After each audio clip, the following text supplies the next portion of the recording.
being visible is increasingly difficult. So I feel that the way to get people to listen to us is to listen to them, make it personal, make it easy to understand. Welcome to Influence Unlock, a candid conversation series with B2B thought leaders who are building an industry voice that is honest, thought provoking, and impactful. Hello, I'm Pauline, co-founder of Influence, a B2B marketing consultancy. In B2B, thought leaders are often an extension of what they stand for, balancing personal authenticity while representing a company or industry comes down to trust, communication, and the ability to make complex issues feel human and relatable. Our guest today has been doing exactly that. She is a cybersecurity and AI risk advocate, speaker, and DEI champion with a passion for making the digital world a safer place for all. Welcome to Influence Unlock, Dr. Anu. Thank you, Pauline. So, Dr. Anu, you have built a very human voice around cyber safety and AI risk, and that honesty comes through in your communication, which leads to the first question for you. How do you navigate the line between your personal advocacy and the brands you represent?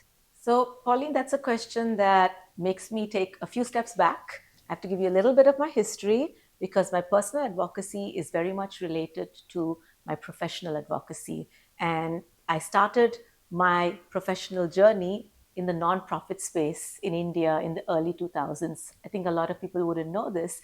And I worked with a lot of good people on issues like good governance, public awareness, and public policy reform. So, those values, the value of protecting people, of improving things, is something that's been ingrained in me since then.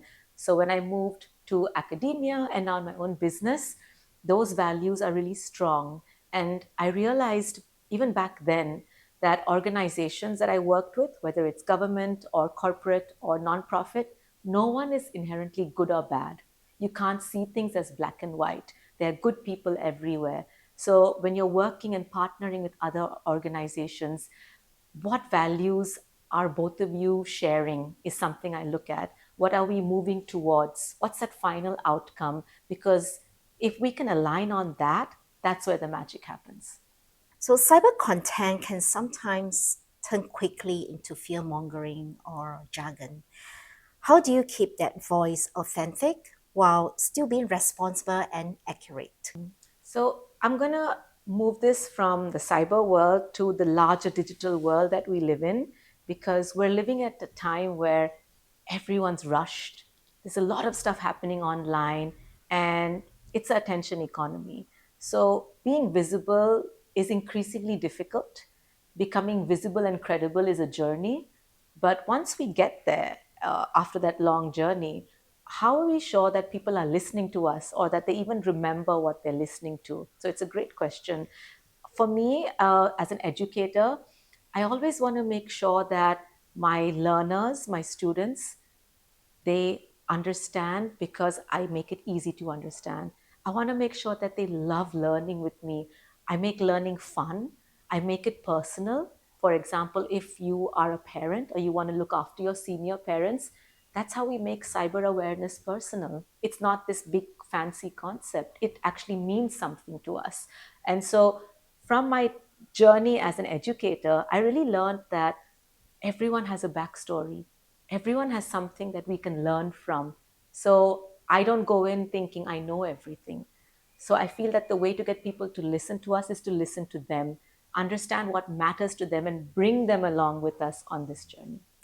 In the cyber world, is there a difference between just being visible and actually being influential enough to change behavior? It's a great question because not just in the cyber world, in our digital world and our digital lives itself, it becomes so difficult to get people to listen because people are busy in corporate jobs, especially.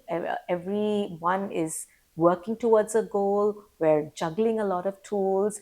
And how do we make sure that when we're reaching out to our audiences, that they have the capacity to listen? So for me as an educator, I always focus on making information easy to digest, make it simple, and make sure that bite-sized learning can happen even if you're on the go. When you're commuting, it doesn't have to be complicated. In fact, it shouldn't be complicated if you want people to have make changes in their behavior. So as a speaker or an educator, my primary job is to make sure that my learners, my audiences understand what I'm trying to say.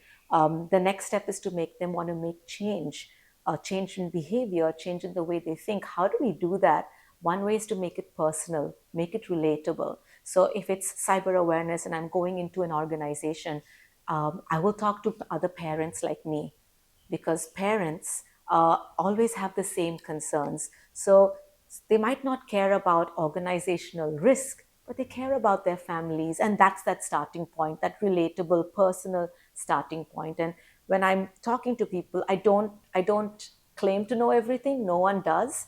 I want to learn from them and I want to bring them along on this journey with me. I think those are some of the key ingredients, whether in our personal or work lives, that gets people to listen to us.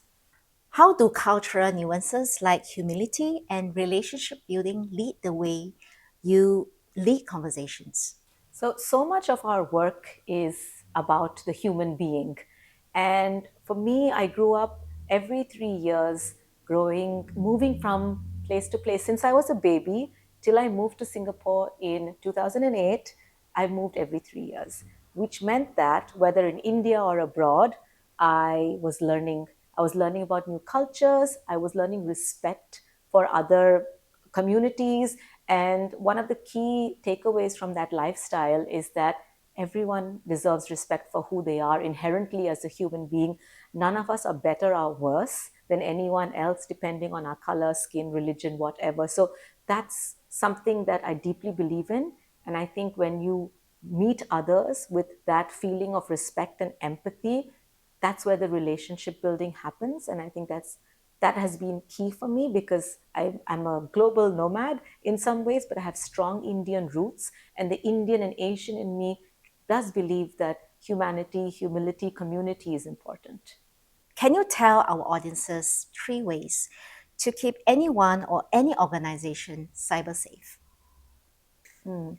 So, cyber safety, cybersecurity is often thought of as a technical discipline, Pauline, but actually it's a human one, because risk can happen depending on human behavior, whether or not in a moment someone does or doesn't do something.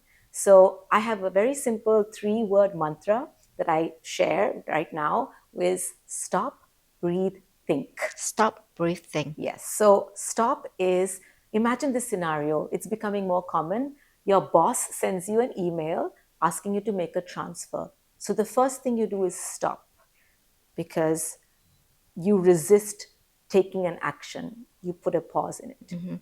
And that also gives you the space, right, to think about what's the next step. Yes. So that next step is breathe, which means that you're interrupting that emotional decision making or the urgency that comes with it, which then lets you move to the think, which is, what is the next step that I should take? What is the usual protocol? How do I verify this? So if you take these 3 simple steps, whether you're at home or at work, it works every single time. And that way, both your family and your organization can be safer, not with a lot of technical tools, which are important, but also with these human behavioral changes.